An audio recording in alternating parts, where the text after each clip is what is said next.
오랜만에 제가 이제 강단에 선 것 같습니다. 거의 한 달 만에 서게 된 것 같아요. 지난달 마지막 주에 서고 오늘 또 서게 됐는데, 오랜만에 좀 시 한 편을 제가 읽어드리고 나눠드리고 또 오늘 말씀 시작하려고 합니다. 낭독해 볼게요. 내 앞으로의 소망 하나는 길을 자주 잃게 해달라는 것. 절대 길을 안 잃어본 사람이라서 길을 잃을 것 같으면 아예 발길을 돌려 되돌아 나오거나 잃은 길을 땅바닥에 회로로 그려본 다음 그 길을 가뿐히 빠져나온다는 것. 그러니 그 못된 버릇을 영영 잃게 해달라는 것. 내 앞으로의 소망 하나는 자주 죽는 것. 망하거나 창피한 일 앞에 매번 죽어 없어져 버려 내가 다시 나를 접고 접어 수정하더라도 태어나지 못하게 하는 것. 이번 한 번을 끝으로 다시금 생과 교차하지 않게 해달라는 것. 내 이제 앞으로의 소망 하나는 뭔가를 그릇에 담아도 자꾸 새는 것. 담으려 할 때마다 마음에 두었던 것을 쏟고 가득 출렁이도록 채울 때마다 암초에 부딪혀 지금이 언제인지를 잊는 것. 다시는 생의 낯섦 앞에서 경악하지 않는 것. 여기까지 시의 전체입니다. 이병률 시인의 명령이라는 시입니다. 명령보다는 지금 내용을 들어보셨을 때 망각에 좀 가깝지 않나라는 생각이 드실 것 같은데, 앞으로는 길을 자주 잃고 망하거나 창피한 일이 다시 떠오르지 않도록 그 앞에서 죽으며 뭔가를 가득 담고 채워졌던 순간을 기억하지 않고 새거나 또 쏟아내며 생의 낯섦 앞에서 경악하지 않고 도전하기를 스스로에게 명령하는 시로 저는 그렇게 읽혀졌습니다. 이 시를 소개한 이후 뭔가 기억, 망각, 명령 이런 얘기들을 하고 지금 오늘 본문의 말씀하고 오늘 말씀 제목을 관통하는 키워드가 있다라는 것을 발견하시게 될 것 같습니다. 오늘 말씀 제목 띄워주시겠어요 혹시? 네, 오늘 말씀 제목을 우리 함께 읽어보도록 하겠습니다. 시작. 기억과 기억의 변증입니다. 네, 바로 기억이라는 키워드가 계속 관통되고 있다는 것을 보실 수 있을 것 같습니다. 네, 기억까지는 오케이시죠. 기억에 대한 얘기는 기억 괜찮지인데 변증 이 얘기는 조금 쉽지 않으실 것 같습니다. 네, 제가 배운 것인지라 양해해 주시기 바랍니다. 네, 이해해 주셔서 감사드리고요. 사실 제가 작년에 이와 관련된 이야기 한번 했던 거 혹시 기억하냐고 하면 좀 잔인하죠, 그렇죠? 네, 2023년 한 2월쯤에 제가 첫 설교와 그 이후의 설교에서 한번 말씀드렸어요. 빌립보서 내용을 이야기하면서 사랑의 변증법이라는 제목으로 말씀을 전했거든요. 네, 그때 기억나시는 분들 있을지 모르겠어요. 겉과 속은 다르다. 사자성어로 뭐라고 한다. 이런 얘기, 겉바속촉 얘기 나와서 나가라 그러고 기억나시죠? 그렇죠? 네, 표리부동 이런 얘기 했던 거 기억나실 겁니다. 네, 그래서 사랑의 반대가 뭐냐? 그래서 사랑이 정이면 반은 다른 사랑이다. 미움이 아니라 다른 사랑이다. 그래서 이 둘이 합쳐지면 더 큰 사랑이 된다라는 이야기를 작년 2월 달에 드렸습니다. 변증법이라는 거는 기본적으로 정반합이어야 하는데 사랑의 영역은 정정합, 엄밀히 따지면 정정정이죠. 그렇죠? 합이 또 다른 정이 되니까. 그래서 똑같은 얘기들을 계속하고 있는 거 아니냐라는 반복들이 사랑에는 적용되어진다라는 말씀을 드렸습니다. 그런데 사실 이 헤겔의 정반합이라는 개념은 도식적으로 봤을 때 맞는 표현이 맞아요. 정이 있고 반대가 있고 합쳐져서 새로운 정이 나오는 이런 얘기들 틀린 말은 아닌데 이 입장이 전적으로 또 옳은 얘기는 아닙니다. 왜냐하면 정반합이라는 거는 내 입장에서의 정반합이거든요. 내가 정이다 그랬을 때 내 반대편에 있는 사람을 반이라고 하고 이 둘이 이렇게 다투다가 중간에 한 결론이 나오면 합이 된다 이런 얘기를 하는 건데, 자 그러면 다른 누군가의 입장에서는 제가 어떨까요? 그분이 스스로 생각해서 자기는 정인 거예요. 그리고 나는 반이겠죠? 그들이 합쳤을 때는 합이 되는 겁니다. 자 그러니까 반대를 하려고 내 입장을 설정한 사람이 없다라는 전제하에 사람은 자기가 다 옳은 대로 자기 입장을 설정합니다. 내가 정이라 이거죠. 내가 틀린 게 아니라 내가 반을 이야기하는 게 아니라 내가 정이야, 내가 옳아라는 이야기를 한다는 것입니다. 그래서 사람의 만남은 정과 정이 만났을 때 새로운 정이 나타난다, 생겨난다라는 겁니다. 사랑에만 한정된 이야기가 아니라 우리 사람의 관계들도 정과 정의 문제들이 있다라는 말씀을 드리는 겁니다. 지금 대단히 갑자기 반은 뭐고 자기 이름 얘기한 것 같다 이런 생각이 드실 텐데 넘어가시면 되겠습니다. 그냥 정과 정이 있다, 합이 있다. 그래서 정반합이 아니라 정정합이다라는 이야기를 지금 여러분들께 드리는 겁니다. 그래서 오늘 제목이 기억과 기억의 변증이에요. 그렇죠? 기억이 정이고 반이 아니죠. 똑같은 기억들이 서로 변증을 해나간다라는 것입니다. 오늘 본문 느헤미야 13장의 내용은요, 느헤미야가 성벽 건축을 끝 마쳤습니다. 이미 다 마치고 하나님께 성벽을 봉헌드리는 제사가 12장에서 기록되어 있습니다. 영화로 따지면 이제 모든 재밌는 내용들 다 끝난 거예요. 다 끝났고 엔딩 크레딧이 올라가는 중이라 생각하시면 되겠습니다. 이 성벽을 지으면서 이 땡스 스페셜 땡스 해가지고 막 올라가잖아요. 다 보시는 분 계십니까? 네, 쿠키 언제 나오나 기다리시죠? 쿠키 영상이 오늘 본문의 내용이다라고 보시면 되겠습니다. 엔딩 크레딧, 메이킹 필름 혹은 쿠키 영상처럼 촬영한 것이 13장의 내용이라는 것입니다. 그 중에서도 13장에는 느헤미야가 개혁했던 4지점에 대해서 집중적으로 다뤘습니다. 첫 번째는 1절부터 3절까지 이런 내용이 있어요. 이방 여인들과 이방 사람들과 관계를 분리할 것. 그리고 두 번째는 4절부터 9절까지 성전을 깨끗하게 할 것. 세 번째 10절에서 14절까지 무너진 11조를 다시 세우고 마지막 15절에서 22절까지 안식일을 철저하게 지키는 것.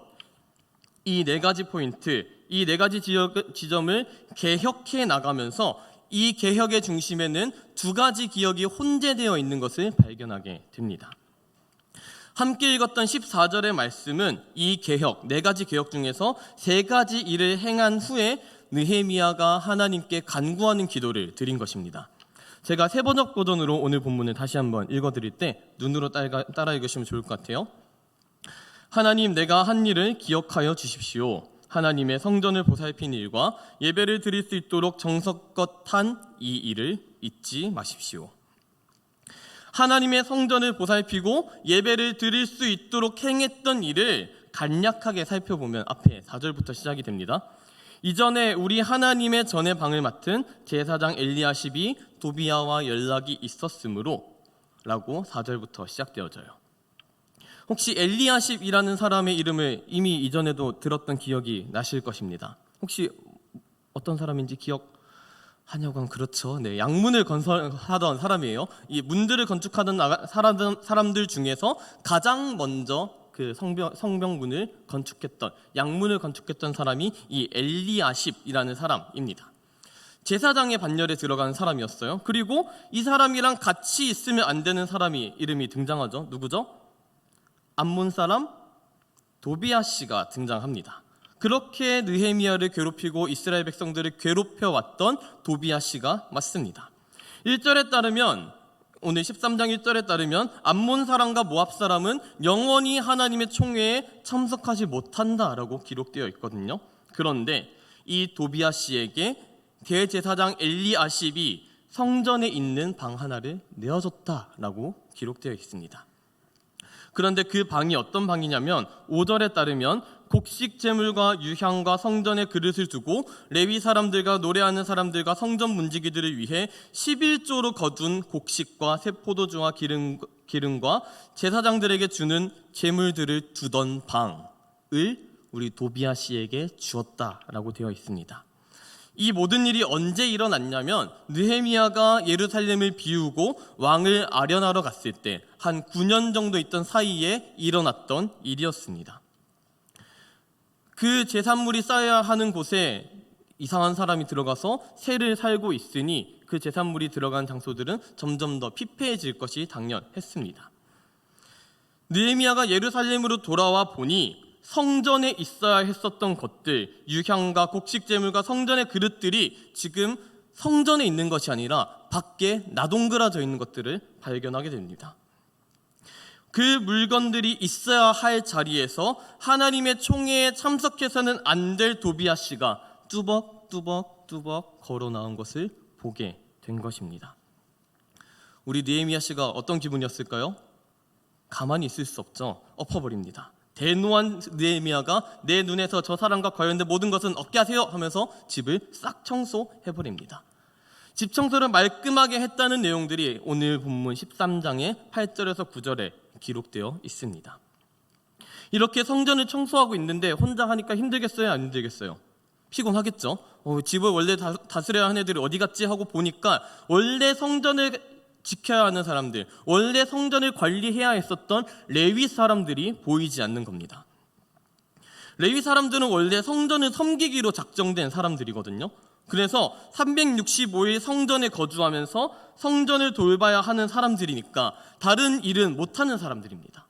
그래서 이 사람들을 위해 11조가 있었고 곡식이 있었고 기름이 있었던 건데, 그 11조와 곡식이 쌓일 창고가 필요했었는데 그 창고를 대제사장이란 사람이 이 도시한테 세를 줘버렸으니, 건물주 엘리야십은 잘 먹고 잘 살았지만 다른 레위 사람들은 그렇지 못해서 자기 살 길을 찾아 뿔뿔이 흩어졌다라는 내용을 또한 기록하고 있습니다.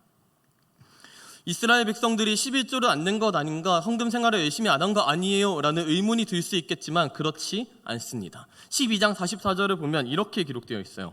그날에 사람을 세워 곡간을 맡기고 제사장들과 레위 사람들에게 돌릴 것, 곧 율법에 정한 대로 거제물과 처음 익은 것과 11조를 모든 성읍밭에서 거두어 이 곳간에 쌓게 하였노니 이는 유다 사람이 섬기는 제사장들과 레위 사람들로 말미암아 즐거워하기 때문이라. 그러니까 이스라엘 백성들은 11조나 헌물을 내는 일에 있어서 괜찮았던 거예요. 오히려 즐거워하는 상황이었습니다. 기꺼이 했어요. 왜? 제사장들과 레위 사람들이 너무 고마운 거예요. 제사장들과 레위 사람들 덕분에 율법을 밝히 깨달아 알게 되었어서 율법을 밝히 깨닫게 해준 그들 덕분에 기쁨의 성회를 드리고 나니 이들에게 줄 것을 기꺼이 기쁜 마음으로 주었었던 것입니다.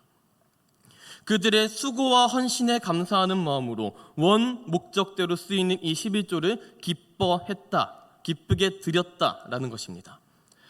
그런데 자기가 낸 11조들이 기쁜 마음으로 드렸던 그 헌물들이 도비아라는 이 엄한 인간의 배를 불리고 있는 일에 사용되고 있는 걸 보니, 자기들이 기뻐했던 제사장들과 레위 사람들은 먹고 살 문제가 팍팍해져서 다 고향 땅으로 돌아가서 성전을 버리고 있는 모습을 보고 있으니 이스라엘 백성들에게 11조 잘 지키세요 라고 하는 것이 씨알이 먹히는 것을 이상했을 것입니다.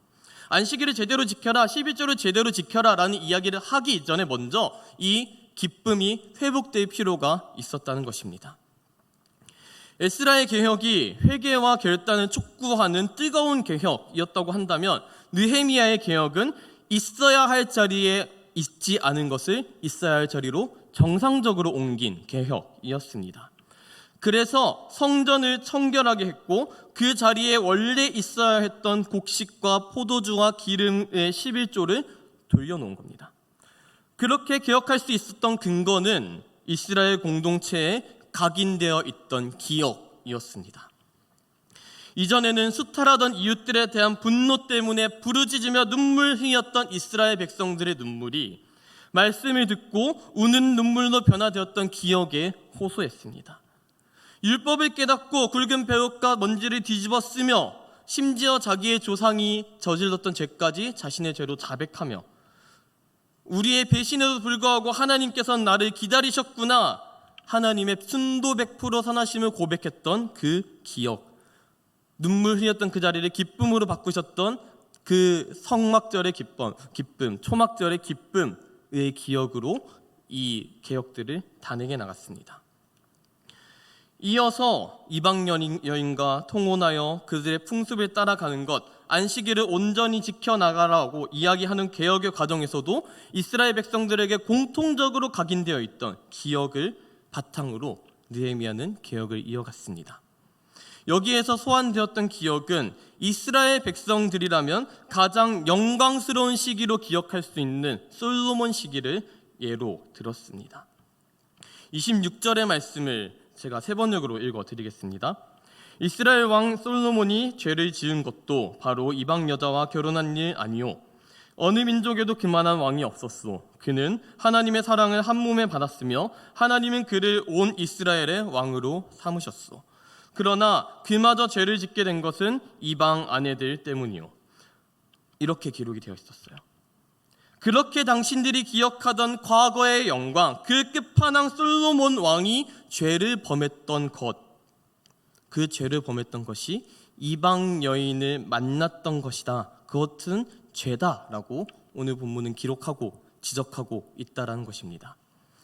그런데 솔로몬 입장에선 이 지적이 매우 억울한 지적입니다. 왜냐하면 이방 여인과 정략 결혼을 맺는다는 것은 나라를 부국강병하고 평화롭게 만드는 데 대단히 필수적인 일이었습니다. 심지어 이때 당시에 결혼했던 대상들을 살펴보게 되면 그 대제국이었던 애굽의 여인과 결혼을 합니다. 어찌 보면 대단히 합리적이고 어찌 보면 대단히 괜찮은 판단을 내린 것이 솔로몬 왕의 이방 여인과의 통혼이었다는 것이에요. 하나님께서 솔로몬을 지혜롭게 하셨습니다. 지혜와 이성의 편에서 생각해 보면 타국과 맺는 정략 결혼은 어찌 보면 지혜로운 영역에서 자연스러운 결과였다는 것입니다. 합리적인 판단이라는 것이죠. 그런데 하나님께서는 느헤미야의 입을 통하여서 하나님께서 그를 사랑하신 것도 맞으나 그가 행한 일은 죄였다라고 말씀하셨습니다. 이 내용을 기록한 열왕기상 11장의 소제목은 솔로몬의 마음이 여호와를 떠났다라고 기록하고 있습니다.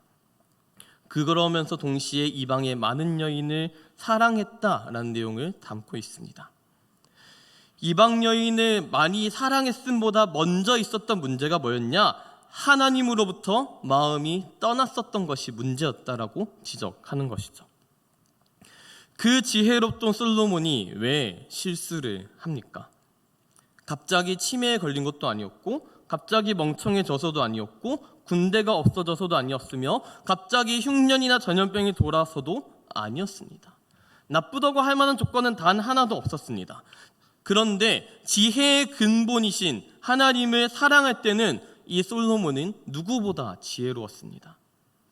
솔로몬의 지혜는 하나님을 사랑하는 마음에서 비롯되었지만 사랑이 간 곳 없고 하나님께서 주신 지혜만 의지하는 순간부터 솔로몬은 하나님을 사랑하는 마음이 식었습니다. 부귀와 영화는 여전히 있었어요. 오히려 더해졌습니다. 그런데 지혜를 주신 분이 하나님이심을 기억하지 못하는 순간부터 하나님을 향한 사랑이 식으면서 솔로몬은 연약한 사람이 되었습니다. 그 이후로도 끊임없이 하나님께서는 솔로몬에게 잘못된 것들을 알려주셨습니다. 너 지금 잘못된 길로 가고 있어. 너 그러다 진짜 큰 벌 받아. 너의 왕국에 거기에 들어갈 수 없어 하면서 정말 끊임없이 회유를 하시는데 솔로몬은 끝끝내 돌이키지 못했습니다. 역사의 가정이 무슨 소용이 있겠냐마는 뒤늦게라도 내게 지혜를 주신 분이 하나님이셨지, 내가 그분을 떠나서 내 지혜를 의지했구나, 뒤늦게라도 깨달아서 돌이켰다면 역사는 또 한 번 달라졌을지도 모릅니다. 죄의 결과로 솔로몬은 하나님을 떠났습니다. 그리고 왕국은 분열됩니다.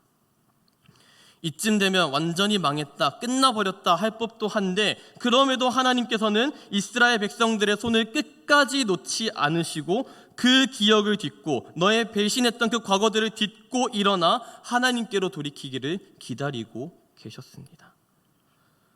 그리고 그렇게 기다리고 계셨던 하나님의 마음을 알아챈 느헤미야가 했던 기도가 오늘 본문이었던 것이죠. 제가 하나님을 위해서 행했던 일들을 하나님께서 기억해 주십시오 라고요. 하나님께서 기억하신다라는 이 문장 들으실 때 어떤 느낌이 드십니까? 하나님께서 기억하십니다.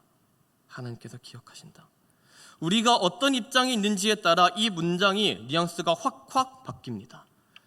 여러분들이 지금 예배 장소에서 있으니까 망정이지, 다른 지역에 있다가 삥땅 쳤다가 오늘 주일 말고 다른 데서 열심히 놀다가 이 말씀을 들었다면, 내가 놀고 있는 그 현장에서 하나님께서 기억하신다라고 한다면 그 말씀의 뉘앙스가 대단히 폭력적 혹은 위협적으로 느껴졌을 것입니다. 여러분들이 예배 장소에 모여서 졸고 있는 것도 하나님이 기억하신다라고 한다면 졸지 말아야겠다 생각이 드는 게 당연하다는 것이죠. 반면에 우리가 선한 일을 하고 있는데 그 가운데 하나님께서 기억하신다라는 문장이 들어오게 된다면 하나님께서 기억하신다라는 것은 우리에게 너무도 비길 것 없는 기쁜 일이 되어집니다. 그런데 정말 다행인 게 무엇이냐면 하나님께서는 우리 행동의 어떠함, 선하고 악한 어떤 결과들보다도 우리 마음의 중심을 보시는 분이시다라는 것입니다. 내가 선한 마음으로 행했으나 악한 결과가 나타날 수 있잖아요. 악한 마음으로 행했으나 선한 일로 나타날 수도 있습니다. 그런데 하나님께서 중심을 보시는 분이 아니었다면, 이 결과만 보시는 분이었다라고 한다면 우리는 하나님을 대단히 위협적인 존재로만 인식하게 되는 겁니다. 율법에 기록된 행동을 하나하나 너가 지키나 안 하나 지켜보시고 감시하는 분이 하나님이셨다면, 그런 분이 느헤미야의 행동을 기억하고 계시는 것이라면 이 기억하시는 하나님께서 나를 기억해 주십시오 하는 이것은 소망이 되어질 수가 없습니다.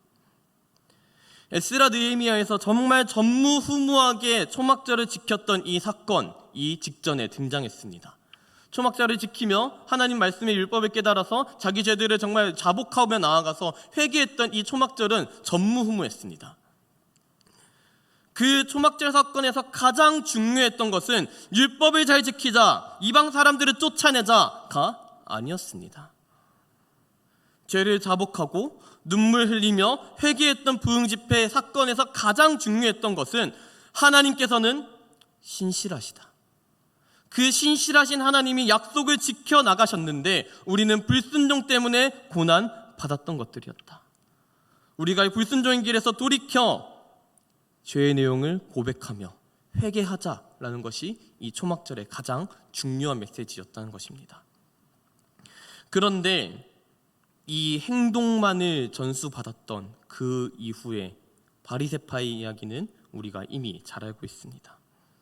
이방 사람들과 절교합니다. 율법을 잘 지킵니다. 그런데 여기까지만 해서 멈춰요. 모든 사람이 회개했던, 높으나 낮으나 부자나 가난한 사람이나 각자가 누군가를 판단하며 그들을 나의 공동체가 아니다 말했던, 거기에서 돌이켜 우리가 하나님의 백성이다 얘기했던 이 아름다웠던 회개의 기억들, 추억해야 할 아름다운 것들은 사라지고 이방인을 멸시하고 율법의 이름으로 공격하는 영적인 꼰대들이 되었던 것이 바리새인들이었습니다. 우리가 계속해서 집중하게 되는 것들, 행동에는 잘함과 못함, 잘못과 잘함, 그 행동의 결과들에 그 넘어서든 파생될 수가 없다는 겁니다. 잘했어? 칭찬, 못했어? 죽음. 이것을 넘어설 수 있는 결과들은 나오지 못한다는 것입니다. 하나님께서 인간을 지으신 목적은 죄에서 자유를 얻게 하고 그 자유로 하나님을 찬양하게 하는 것이었습니다. 죄를 깨달은 자리에 자기 행동을 채워 넣는 순간부터 우리는 또다시 내 행동에 얽매이게 됩니다. 그 행동의 결과가 어떠하든 좋든 나쁘든 우리는 또 다른 새로운 죄를 그 자리에 채워 넣게 됩니다. 저만 그런 얘기겠습니까? 여러분들도 그러실 것입니다. 그럴 때마다 우리가 기억해야 하는 것들은 단 한 가지인 줄 믿으시기 바랍니다. 성경에서 기록된 모든 행동의 문제들, 모든 사람들이 계산하고 인간적으로 내렸던 모든 결정들은 늘 어리석은 일들 뿐이었음을 기억하시기 바랍니다. 욕망에는 끝이 없습니다. 마찬가지로 죄에도 끝이 없습니다. 겸손함으로 교만할 수 있는 것이 사람입니다. 죄로 가득 찼던 자리들을 우리가 비워냈었다면, 하나님 앞에서 회개함으로 나아갔었다면 그 자리에 마땅히 있어야 할 것으로 채워야 한다는 것입니다. 죄가 머물렀던 그 자리들은 다른 그 어떤 것을 들이부어도 채워지지 않는 공간들입니다. 그 공간은 다른 무언가로 채워놓을 공간들이 아니라 원래 사랑이 있어야 할 공간이었다는 겁니다. 사랑이 있어야 할 자리였다는 것입니다. 그 사랑이 있어야 할 자리에 우리가 행하는 사랑의 능력들은 너무도 보잘것이 없어요. 우리가 행하는 모든 사랑들은 파편적이기 때문에 그렇습니다. 우리 힘과 지혜와 능력으로는 절대 채워나갈 수 없는 공간, 이 공간에 하나님으로 채우시기를 권면드립니다. 사랑 그 자체이신 분으로만 채워질 수 있는 공간이란 것을 인정하시고 그 자리 가운데 사랑의 하나님이 들어가시기를, 채워가시기를 간구하는 것이 필요하다라는 것입니다. 비워내는 것만으로 다 이룬 게 아니란 것입니다. 회개하는 것으로 다 이루어진 것이 아니라 그 자리에 사랑이 채워질 때야 비로소 이 회개가 회개다워지며 사랑이 사랑다워진다는 것을 믿으셨으면 좋겠습니다. 그 하나님께서 이 커다란 공간을 채워 가실 때, 그러면 중심을 아시는 하나님께서 여러분의 어떠함과 상관없이 죄 가운데 있었다면 눈을 들게 하시는 것으로, 선한 길 가운데 있었다면 그 길을 홀로 가고 있지 않았음을 깨닫게 하시는 것으로 알게 깨우치게 해 주십니다. 그리고 죄로 점철되어 있던 내 인생 가운데 하나님께서 기억하기를 원하시는 내용으로 채워가게 하실 것입니다. 잊고 싶었던 기억을 통해서도, 잊고 싶지 않은 기억을 통해서도 하나님께서는 우리에게 언제나 시선을 고정하시고 계신다는 것을 믿으셨으면 좋겠습니다. 그 고정하시는 사건은 잘하나 못하나, 내 말을 지키나 안 지키나, 그래 죄를 짓는구나, 네가 이제 죽을 때가 됐구나 하면서 정죄하시기 위함이 아니라 너가 왜 죽는 길로 가고 있어? 너는 내 사랑에 있어야 하는 사람이야 라는 그 메시지를 주시고자 이 사랑의 눈길로서 바라보고 계시는 그 하나님이라는 것을 믿으셨으면 좋겠습니다. 이미 예비하신 은혜가 있습니다. 그리고 그 예비하신 은혜를 향해 우리는 그 길을 뚜벅뚜벅 지난 이전의 기억들을 벗삼아 그 기억들을 디디며 이 새로운 기억들을 향해 걸어가고 있는 과정에 있습니다. 이것이 믿어지는 저와 여러분들 되기를 주님의 이름으로 축원드립니다. 이 시간에 세상을 사는 지혜라는 찬양을 함께 찬양하시고 또 기도의 자리로 나아가면 좋겠습니다.